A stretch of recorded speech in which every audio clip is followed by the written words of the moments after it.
Hello and welcome to Living and Learning. I'm Allison Kinnear, and every Wednesday at 3 o'clock Pacific Standard Time, I hop on to Facebook Live and talk about living and learning.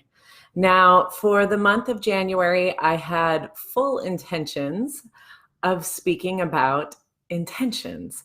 However, this past week has been filled with so many personal, political, global events that I felt like I needed to address them because I know it was stirring up a lot. It has been stirring up a lot in me. And I figured if it's stirring up a lot in me, it's probably stirring up a lot in you or in other people. So instead of talking about intentions, which I promise I will talk about next week, I wanted to talk about working through fear and sorrow.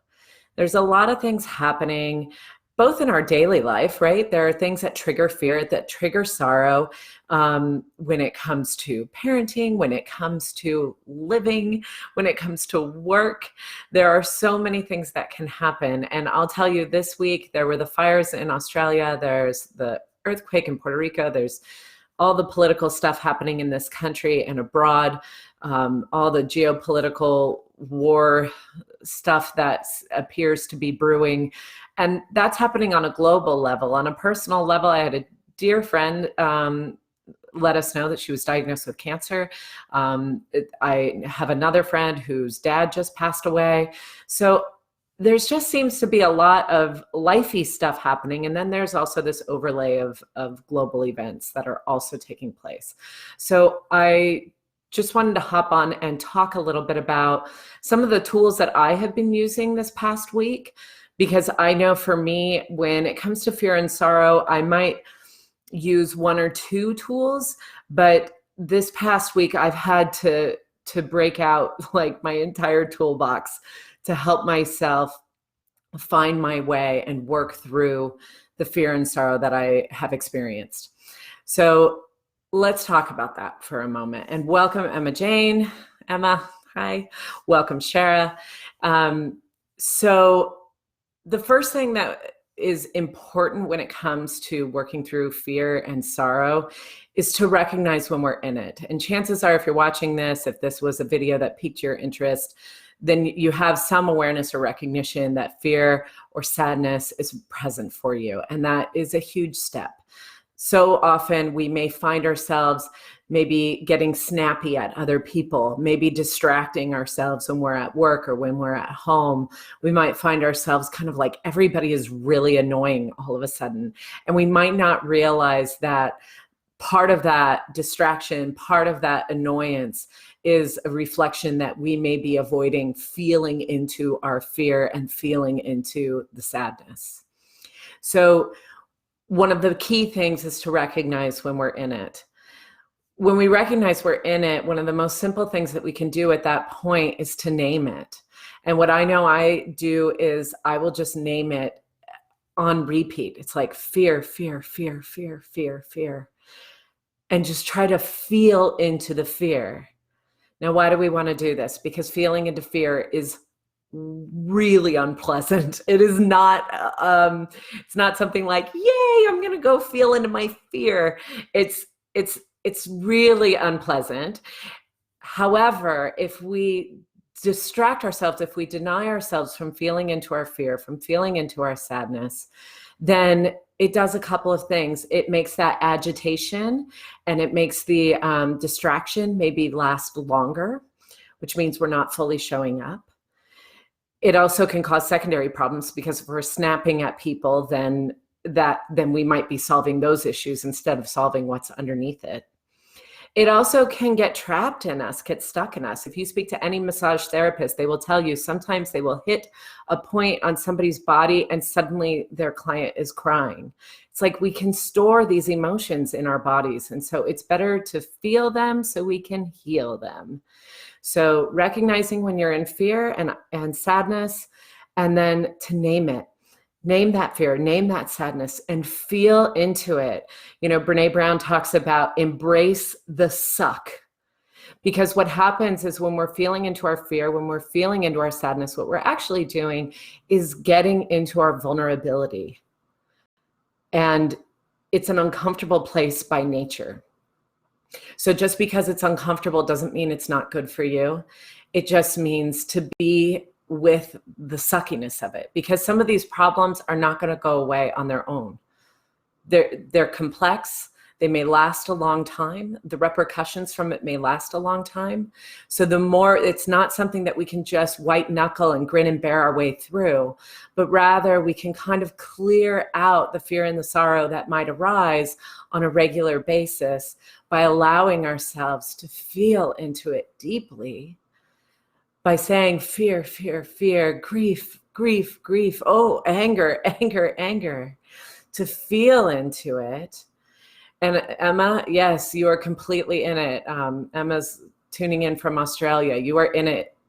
You're in it so much. And so what happens when we can feel into it, we might notice tears want to come up. We might notice we want to sob. We might notice we want to howl. We might notice that our body wants to make primal sounds. And I encourage you to find a place, find a time so that you can do that. Because when we can do that, we can, instead of holding on and kind of clenching onto those emotions, we can allow it to pass through. It's like our way of kind of cleaning it out.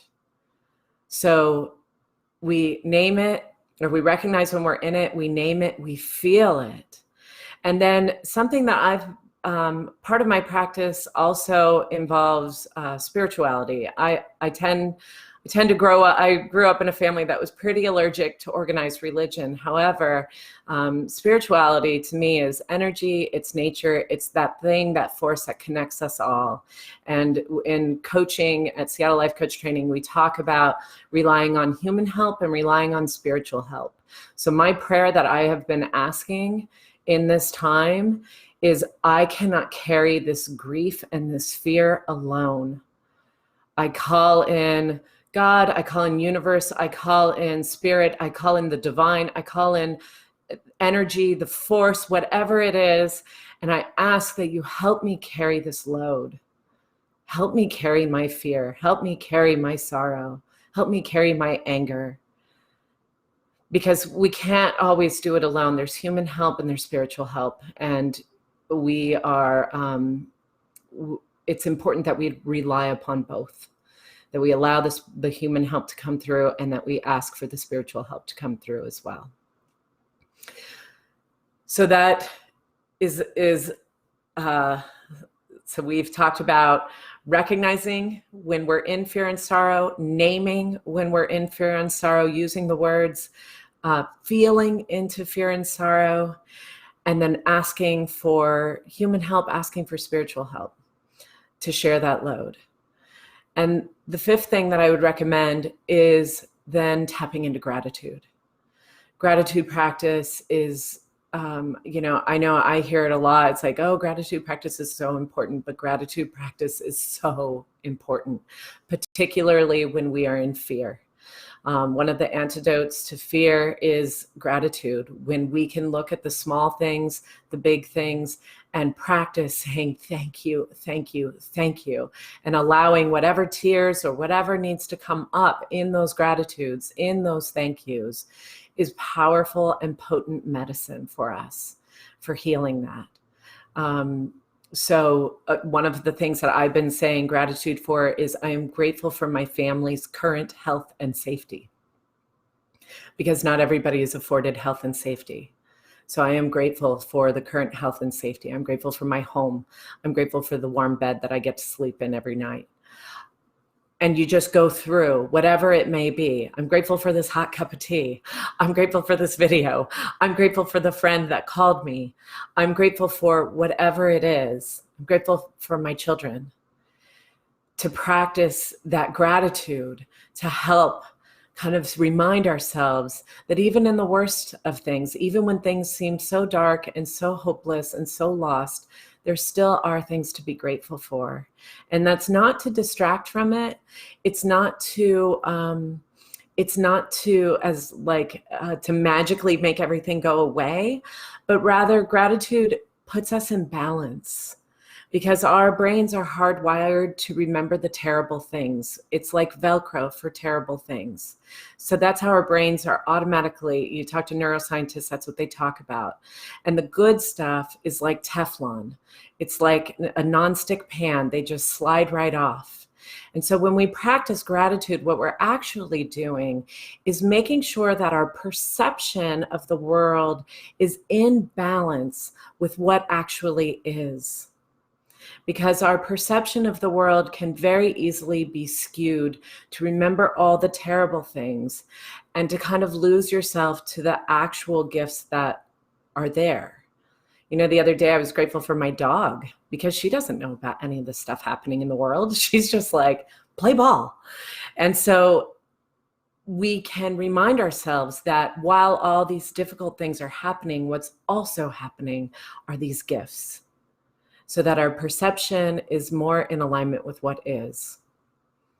So I hope those 5 tools are helpful to you. There are other tools that I use around energetic kind of clearing. If you are interested in learning some of those, please shoot me a message. Please send me an email, whatever you desire, because I'm more than happy to share some of those tools with you. So if you find yourself in need, I welcome you to reach out. And remember, recognize when you're in it, name it, feel it, ask for human and spiritual help, and practice that gratitude. Those 5 things can, it seems like a recipe, but use as often as you need to. There were a couple of days there where I needed to walk through that several times a day, and certainly right before bed. I couldn't sleep without it. And if you're having a hard time sleeping, another thing, I ask for spiritual help on that. Please help me carry my fear. Please help me carry my sadness. And please help me get a good night's sleep. I find that when I do that, my sleep is a lot better than when I don't. So I hope that is helpful for you. One quick announcement, and hello, Jenny. Hello, Richard. Hello, Yuha. Oh my gosh, I love seeing everyone tuning in from around the world. I wanted to let you know I'm going to launch a new webinar for Confident Leadership happening next Thursday at 4 o'clock Pacific Standard Time. I will be sharing more information with you over Facebook, over my email list if you're a part of that. I just wanted to share a webinar, 1-hour webinar, because I'm going to be doing, I just want to share this work with you, and I also am going to be leading a course. So if you're interested in tuning in from anywhere around the globe around confident leadership, it's basically for you if you are a subject matter expert and you're really good at what you do, but maybe you lack confidence. Perhaps you're getting looked over for promotion. Perhaps people don't take you as seriously as you hope. This is a class for you. So I will be sharing more information as time goes. Blessings to all of you around in your corner of the world. I will be thinking and holding you in my prayers. And I wish you a wonderful week of living and learning. Please practice these 5 tools. They can be game changers for you, and I hope they serve you well. Take care. Bye-bye.